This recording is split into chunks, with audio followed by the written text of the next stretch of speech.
가시죠. 자, 파이터치 연구원의 나정주 소장이신데요. 나정주 TV도 여러분들 많은 관심 가져주시고요.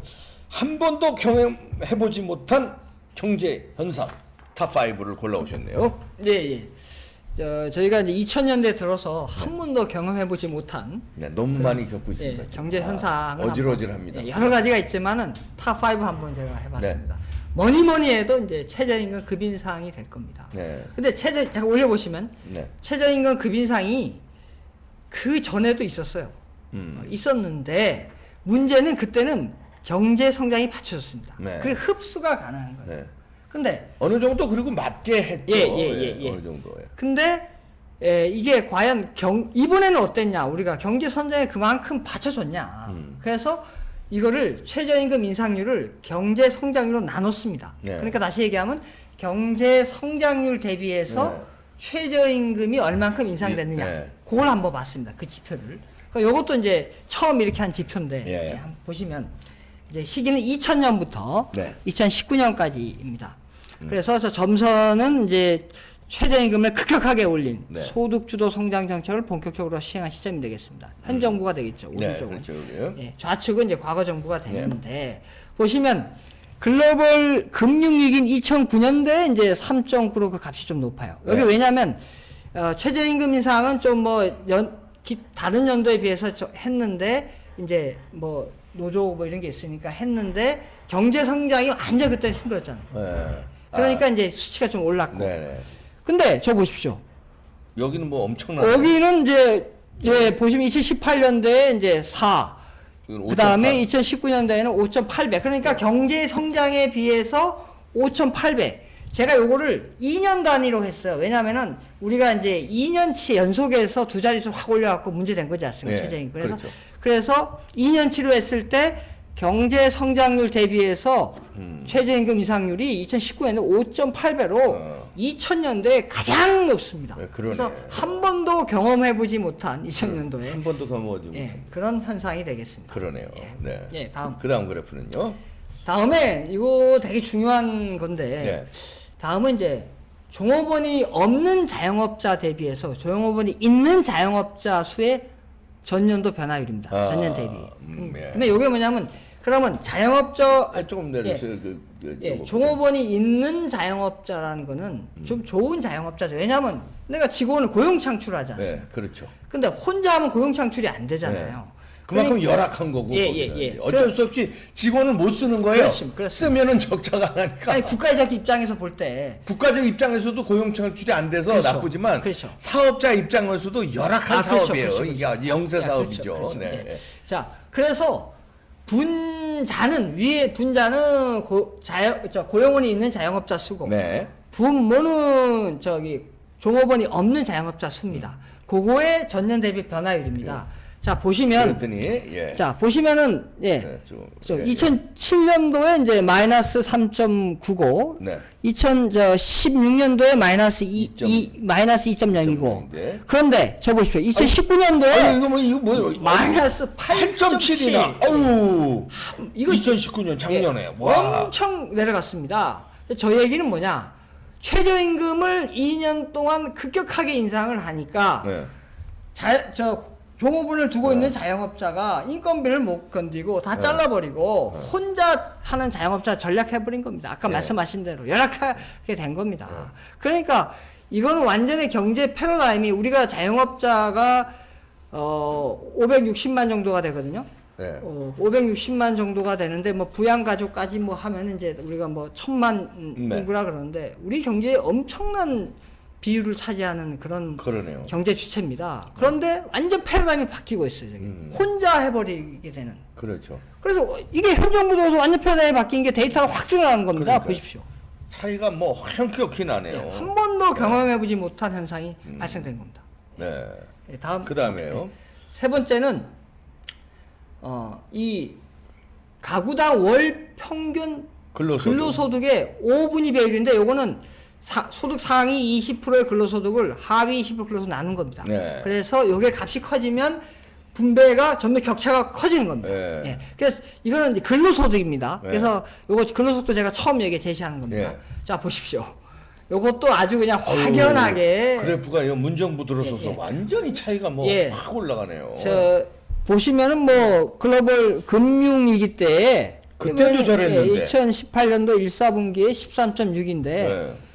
현 정부 들어서 최저임금 하월 아유. 2018년 1사분기에는 16.2배. 뭐 글로벌 금융위기 때보다도 예. 뛰더니 그 다음 예, 2019년 1사분기에는 더 엄청 8.3배로 네. 보시는 것처럼 완전히 이 평등 경제 말이 안 되는 겁니다. 한 번도 가보지 못한 예. 세상이네. 예. 불평등 경제가 지금 일어나고 있는 겁니다. 제대로 문재인 씨가 아주 공약 중에 이거 하나 딱 지켰거든요. 한 번도 가보지 못한 그- 세상 만든다더니 저게 정확하게 가네요. 왜 저런 현상이 벌어졌냐면은 소득 상위 20%의 가구에 근로자가 누가 받냐? 강성 노조들이 많이 포함돼 있죠. 그렇죠. 그러니까 거기 강성 귀족 노조들 연금 많이 연봉 많이 받는 사람들. 예. 예. 지난번에 제가 저기 데이터 보여드린 것처럼 최저임금을 2018년도에 16.4% 올리고 예. 2019년도에 10.9% 올리니까 이걸 빌미로 해서 야 우리도 올려. 그래갖고 그때 데모를 많이 했죠. 그렇죠. 노사분기가 확 늘었지 않습니까? 예. 그걸 목적으로 그게 바로 저 나타나는 현상입니다. 어.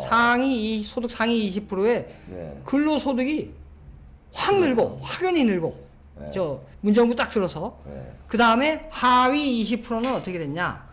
최저임금을 하고 올리니까 그 사람들이 중에 최저임금 받는 사람들이 많거든요. 그렇죠. 예. 근데 최저임금을 많이 보니까 인건비 부담이 되니까 잘라버리니까 일자리를 잃으니까 그 가구의 근로소득이 팍 떨어지는 거예요. 그러네. 그러니까 하위 20%는 일자리를 잃어서 확 떨어지고 상위 20%는 그 최저임금 이걸 빌미로 해서 우리도 올려 예. 확 해서 올리니까 예. 격차가 그냥 요 차이가 뭐냐면요. 잠깐 요 올렸죠. 제목. 근로소득 5분위 배율입니까? 예, 예. 그러니까 임금을 받는 근로소득의 격차가 더 벌어졌다 이런 그렇죠. 얘기예요. 잘 확 사는 벌어졌다. 사람은 못 사는 사람의 예, 더 벌어졌다는 얘기입니다. 예, 확연한 차이가 납니다. 그러네요. 네.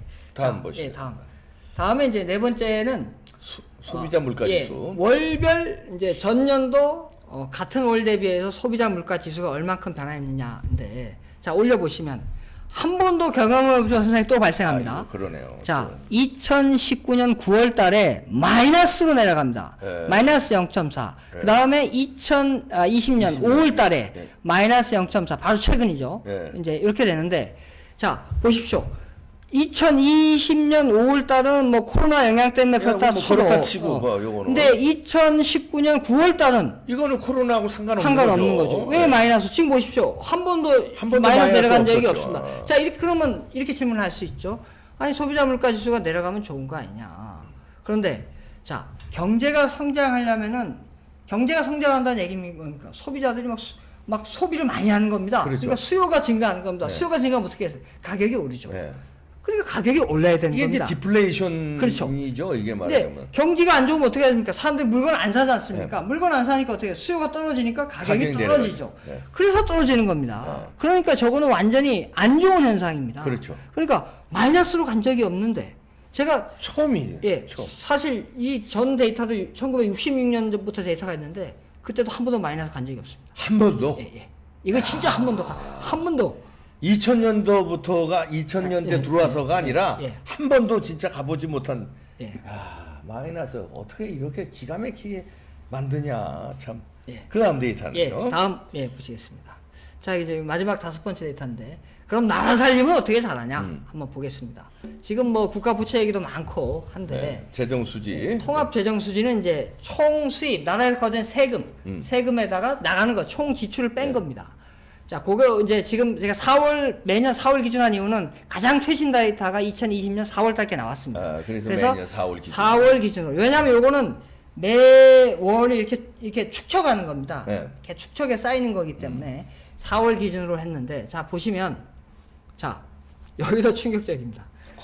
저 보시면은 야 이렇게 차이가 나나. 요거는 조원입니다. 조원. 네. 자, 2019년도 4월 달에 그 네. 적자가 마이너스 26조. 네, 마이너스 26조. 그 다음에 2020년 4월 달에 코로나 영향을 좀 받은 마이너스 43조인데, 마이너스. 코로나 전에 벌써 마이너스 26조. 26조인데, 그 전에는 보시면은 약 8조에서 뭐 10조, 아니면 이게 마이너스일 때고, 마이너스가 없었어요. 그렇게. 그다지. 그러네. 마이너스 있은 적은 몇 번 안 되고 몇번안 그래도 되고, 예. 이렇게 어마어마한 마이너스는 한 번도 없었고. 없어. 다른 정권에 뭐 김대중 정권, 노무현 정권, 뭐 다 들어서. 이명박, 박근혜 정권에 보시면 이렇지 않았거든요. 예. 근데 어떻게 저렇게 되냐 말입니다.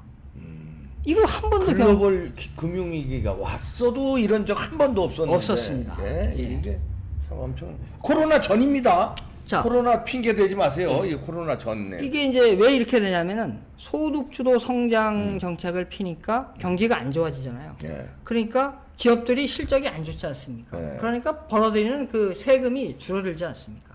그 다음에 소득주도 성장 정책 한다고 많은 뭐 지난번에 친노동 정책 한다고 실업급여도 많이 네. 주고 뭐 문재인 케어한다고 해서 또 뭐 많이 예. 나가고 그 노인 알바비도 많이 나가고 하여튼 돈 정부에서 돈 수당 엄청 줬죠. 엄청 주잖아요. 이전 소득이 엄청 낮지 않습니까? 이 정부 들어서 여기 나타나지 않지만 아주 재밌는 현상이 하위 20% 소득 하위 20%의 이전 소득이 근로소득을 초과한 딱 그 시점이 이 정부 들었습니다. 그러니까 그렇게 정부에서 퍼주니까 예. 뭐. 그러니까 저런 현상이 벌어지는 그러네. 겁니다. 지출은 이거는 많아지고 이제 뭐냐면요. 저 제목을 올려주시면 예, 좀 올려주시면 제목을 올려주시면요. 이거는 이제 통합 정부의 재정 수지입니다. 쉽게 하면 살림살이를 얼마나 정부 잘하냐. 살림살이입니다. 예. 정부 살림살이 이제 뭐 말아먹었다 이렇게 이제 한 번도 가보지 못하게 말아먹었다 이렇게 보시면. 예, 이렇게 5가지 제가 네. 말씀을 드렸고 예, 요약을 예. 하시면요. 예. 그리고 이제 요약은 네. 제가 이제 말씀드릴 거는 이제 최근에 또 한 번 더 경험해본 현상들이 네. 곧 다가올 현상이 있고 또 좀 지금 네. 경험하는 게 있고 네. 그게 뭐냐면 우리가 이제 기준금리가 제로대로 내려간 적이 처음입니다. 지금 마이너스 기준금리가 0.5%. 그렇죠. 예. 그렇다는 얘기는 저축해도 이득이 없다. 그럼 그렇지. 저축할 필요 저축할 필요 예. 없죠. 근데 지금 뭐 돈을 정부에서 엄청 많이 풀었거든요. 경기 부양한다고. 그럼 돈은 많은데 저축해봤자 이득이 없으면 어디로 가겠습니까? 이제 그러니까 부동산으로 눈이 이제 가게 가죠. 되는데 부동산 이번에 어떻게 됐습니까? 6.17 대책에서 갭 투자 못하게 하고 그 다음에 또 심한 데는 어떻게 됐습니까? 토지거래 허가제. 그러니까. 허가를 해야 세상에. 집 들어갈 수 있고 못 들어가게 지금 해놨습니다. 그것도 한 번도 가보지 못한 예, 세상이고요. 예. 그래서 그거는 보면은 사실은 요즘 그 인천공항 사건 때문에 그 일자리 사건 때문에 기회 불평등 얘기하고 있는데 이 처음에 집 없는 사람들이 기회 사다리를 갖다가 완전히 끊어버린 겁니다. 네. 갭 투자를 못하게. 오히려 올레디 지금 집을 갖고 있는 사람들은 뭐 괜찮지 않습니까? 네. 여러 채가. 근데 예, 그 사람들은 아예 그런 기회조차를 지금은 끊어버리니까 기회 불평등인 거죠. 그렇죠. 예. 그렇게 되고 이제 또 그럼 부동산 못하니까 그럼 주식으로 한번 해봐야지. 근데 주식도 뭐 저 세금 매긴다면서 2023년부터 양도소득세를 이제 전에는 이제 일부 대주주만 했는데 전 투자자한테 전 투자자? 예. 개미 투자자한테 야, 개미 투자자들도요? 예, 매기는 겁니다. 야, 이러면 또 주식 투자도 위축될 거 아닙니까? 예, 그렇죠. 단 이제 뭐냐면 그 이제 수익 단계에서 2천만 원을 공제하고 그거는 2천만 원까지는 2천만 원까지 수익은 놔주고 놔두고 그 이상에 대해서는 20%를 때리는 겁니다. 20%요? 예. 와, 엄청나네. 그러니까 이제는 뭐 우리가 사실은 예를 들어서 1,000만 원 주식으로 예. 이득 봤다 그러면 200만 원 세금 내야 돼? 이제 1,000만 원 이득 봤으면 2천만 원까지는 그거니까 4천만 원이면은 2천만 원은 공제하고 예. 2천만 원에서 20% 때리는 거죠. 야. 그러니까 이거 우리가 사실은 복권을 왜 삽니까? 우리가 서민이 못 사니까 혹시나 내가 한번 그 희망을 갖고 사는 거 아닙니까?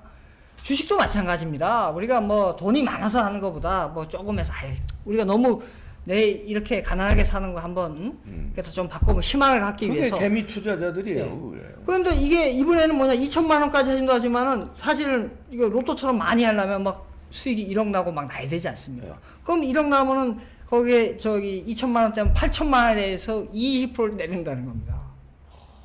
나라가 엄청나게 가져가는 거죠. 그렇게 되면은 이게 완전 희망이 이 가난한 사람들의 희망이 사라져 버렸습니다. 지금.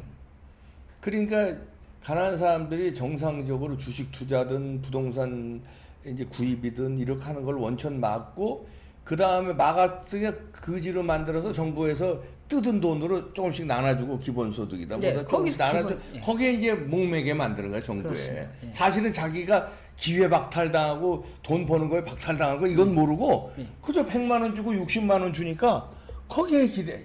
참, 이렇게 만드는 거죠, 개돼지로. 네. 우리 국민들이 잘 생각해야 되는 게 옛날에 박정희 대통령이 뭐라 우리도 한번 잘 살아보자. 그러니까요. 그 희망입니다. 그렇기 때문에 열심히 일하고 내가 부자 될 수 있어.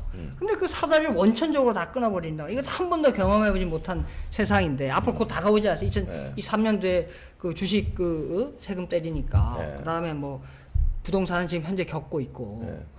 그러니까 우리 국민들이 이제 우리가 뭐 부정선거 의혹 때문에 상당히 국민들이 많이 이제 낙심하고 있는데 이런 것들을 여러분들이 계속 전파를 해야 됩니다. 네. 이것들이 자꾸 쌓여서 이 옆에 사람들한테 요번에 인천공항 사건도 거기에 젊은이들이 엄청 분노하지 않습니까? 기회불평등에. 네. 뭐 그런 거 아까 저기 상위 20% 하위 10% 근로소득에 의해서 결과 불평등 이런 것도 계속 알려야 됩니다. 그래야 그렇죠. 국민들이 야 이거 정말 나라가 정말 이상해져 가는구나. 네. 그렇게 해서 야 이거 우리가 한번 계속 비판적인 목소리를 내야 그래야지 정부가 지금 아무리 다수당이 엄청난 의석을 했다 해도 움찔하게 돼 있습니다. 그렇죠. 네. 아, 이거 진짜 한 번도 가보지 못한 경제 현상으로 이렇게 몰아가고 있네요. 아, 정신 바짝 차려야 되겠습니다, 여러분들. 네. 아이고, 파이터치 연구원의 나정주 원장이셨습니다. 고맙습니다. 네, 정신 바짝 차려서 뭉칩시다. 이게 이대로 가면요, 우리 다 개돼지 되는 거예요. 안 됩니다. 이렇게 해서 원천적으로 바꿔야죠. 바꾸려면 이 정권은 무너뜨려야 됩니다. 그렇지 않고는 저들의 그 생각을 우리가 바꿀 수가 없어요. 예. 뭐 소귀의 경일기인데요. 네. 뭉칩시다. 마치겠습니다.